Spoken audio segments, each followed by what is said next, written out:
Hello, my dear friends. Welcome to my channel. Welcome to another episode. Ah, it's really hard to find something to say in these times. It's absolutely bewildering the stuff that's going on.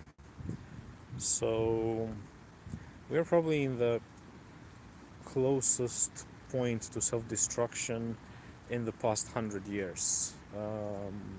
Maybe the second after the 22nd of August. No, it wasn't the 22nd of August. It was, I think, in June, 22nd of June, 1941, when Operation Barbarossa started. So when the Second World War really started in Europe, it entered into full swing.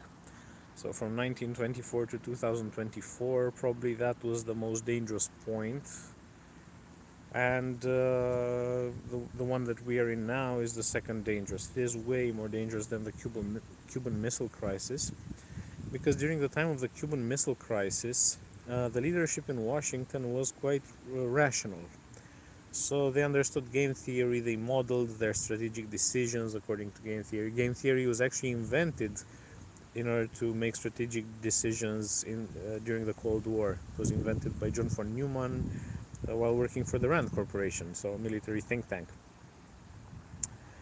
And the reason that this situation is way more dangerous than the one in 1962 is that the US was just playing chess, with the Soviet Union, and at the end of the day, they decided to do what's rational, do what's best for them, and to withdraw the missiles from Turkey. Of course, they did not announce that publicly in order to save face, so they officially claimed that they just threatened the Russians hard enough, and at the end of the day, the Russians decided to pull out. This is not what happened, of course, but at least they were not really willing to risk it all. They were not really willing to go to the end.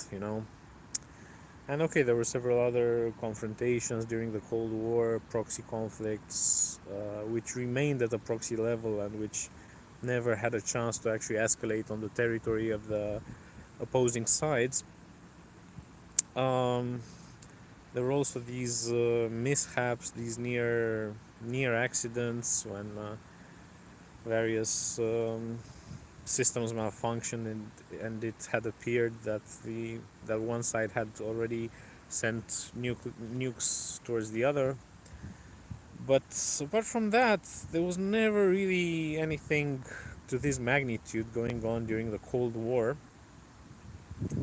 as is happening now. And the most dangerous part of what is happening now is that most people are not aware of it. Even the politicians in question are not aware of it,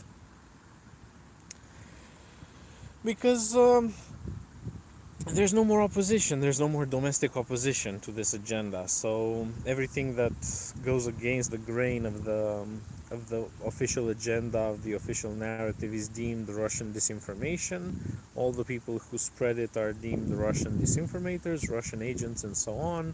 Their outlets are being closed down, and there's a lot of conformity and of groupthink. And whoever comes out to say that this is a dangerous game is labeled an appeaser, a Putin propagandist, and so on. So, and of course, the main mediums of communication, the mass media, unlike during the Cold War, now it is completely in the bandwagon of the government. So in the Cold War, you also had some investigations. You also had some outings, like massacres in Vietnam. They were outed in the American press. The Watergate scandal, because back then there was an investigative section in every newspaper, and they would receive stuff from whistleblowers. Now, whistleblowers publish on servers, anonymous servers on the internet, and they get arrested. No newspaper, no Western newspaper picks it up.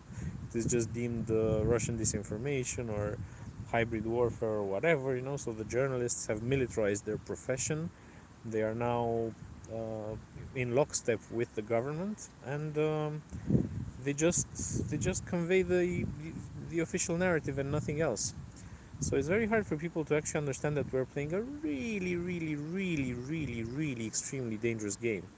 Everything has become normalized now. So all the red lines of Russia being crossed, and the Western propaganda keeps on saying, don't listen to him. He's just bluffing. He wouldn't dare. He hasn't done anything so far. So through incomplete induction, this logical fallacy, he will not do anything going forward, um, and so on.